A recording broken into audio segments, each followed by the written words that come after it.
Colour নীল রঙে দেখতে পাচ্ছ? আচ্ছা এটা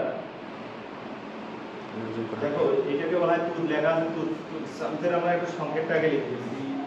অনেকে তুতের সংকেত জানি না। হ্যাঁ, তুতের সংকেত হচ্ছে কপার সালফেট, এর সাথে হচ্ছে 5H2 বলা বুঝতে পারছো?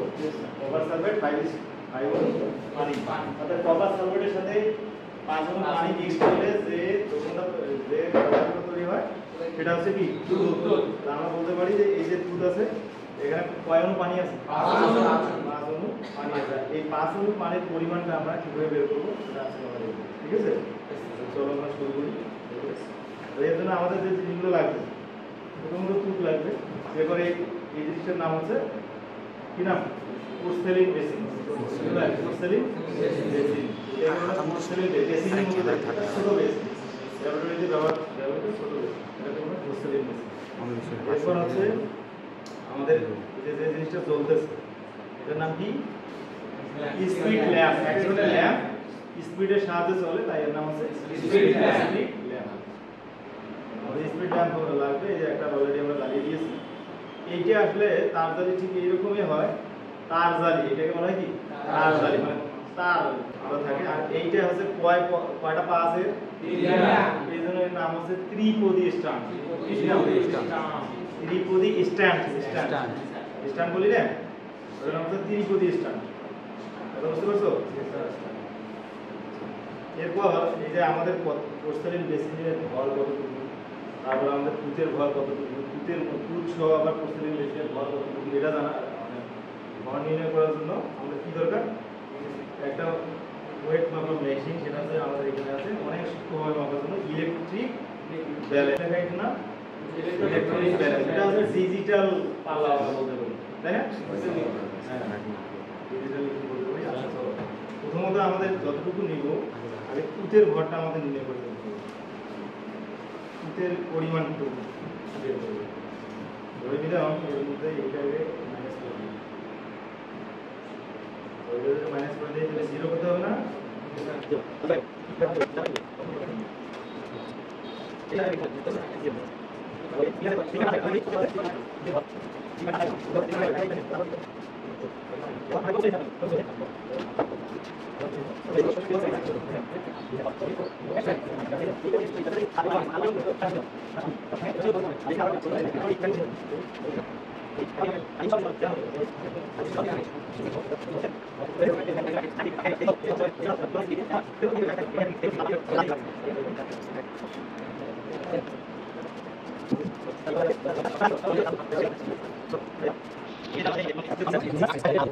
পানিটা পুরোপুরি চলে যাবে, মানে তুই ক্লাস পানিটা যখন পুরোপুরি হয়ে যাবে তখন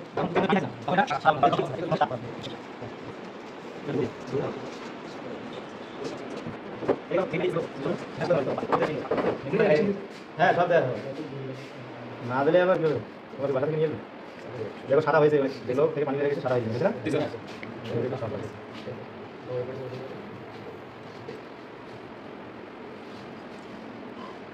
আসলে এই কালো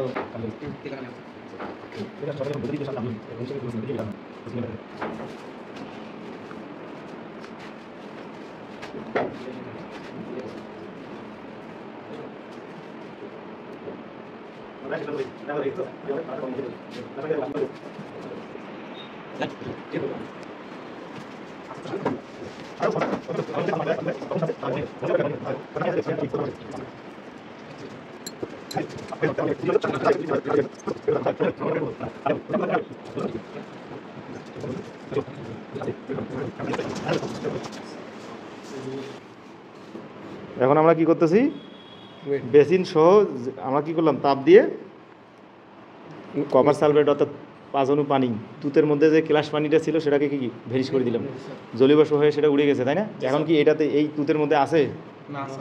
এখন ওইটার আমরা ওয়েট মাপতেছি, দেখি তো ওয়েট কতটুকু। নড়াচড়া করো না। 46.78 গ্রাম, তাই না? 46.78 গ্রাম।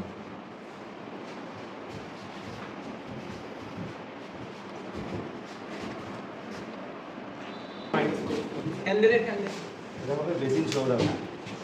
অনাদ্র বোঝেন? এই অনাদ্র, আদ্র মানে কি ভেজা, আর অনাদ্র মানে ভেজা নয়, মানে শুকিয়ে গেছে। তাহলে এটাতে কি হচ্ছে, ভেজা আছে আরো, যেটা শুকিয়ে গেছে।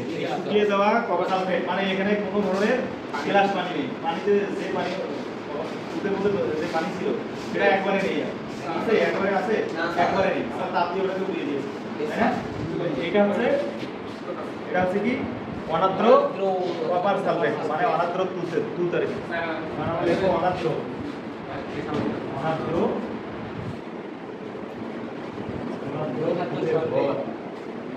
এখানে কোনো গ্লাস পানি নেই, এটা কিন্তু বেসিন সহ অনাদ্র দুধের ভর, এটা বেসিন সহ, এটি বেসিন সহ।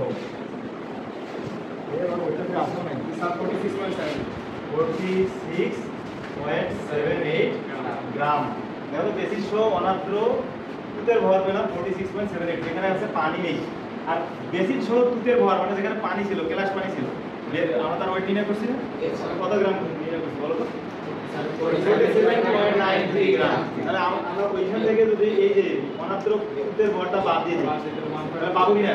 তাহলে কার ভর পাবো কেউ বলতে পারবে? পানি, গ্লাস পানির ভর পাবো। দুধের মধ্যে গ্লাস পানি কতটুকু ছিল সেটা আমরা বের করতে হবে। অতএব দুধে গ্লাস পানির ভর, দুধে গ্লাস পানির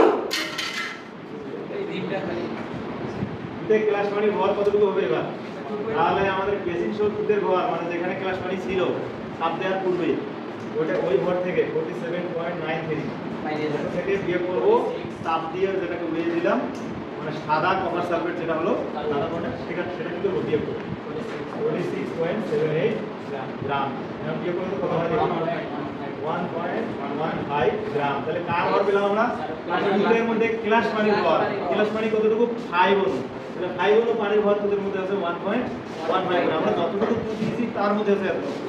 কথা বুঝতে পারছো? এখন দুধ যদি বেশি নাও তাহলে বেশি পাবে, আরো কম নিলে আরো কম, যতটুকু নেব ততটুকু পাবে। আমরা গ্লাস পানির ভর বের করতে পারছি, দুধের মধ্যে গ্লাস পানির ভর বের করতে পারবে। এখন কি বলা হয়েছে? দুধের মধ্যে গ্লাস পানির শতকরা পরিমাণ 100তে কত?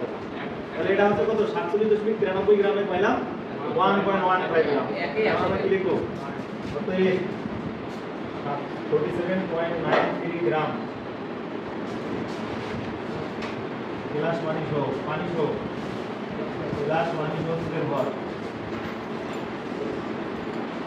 পানি সহ দুধে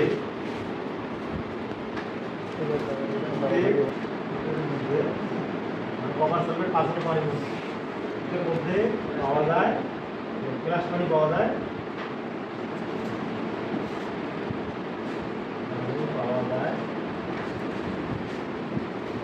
1.15 গ্রাম। বুঝতে পারতেছো? তাহলে এই যে 47.93 গ্রাম সেটার মধ্যে গ্লাস পানি পাওয়া গেল আমাদের 1.15 গ্রাম। অতএব 1 গ্রাম দুধের মধ্যে গ্লাস পানি কতটুকু পাওয়া যাবে? 1.15 বাই 47.93 গ্রাম। অতএব শতকরা কত? 100 গ্রামের 2.39 1.15 গুণন 100 বাই 47.9 কত হয়? 2.39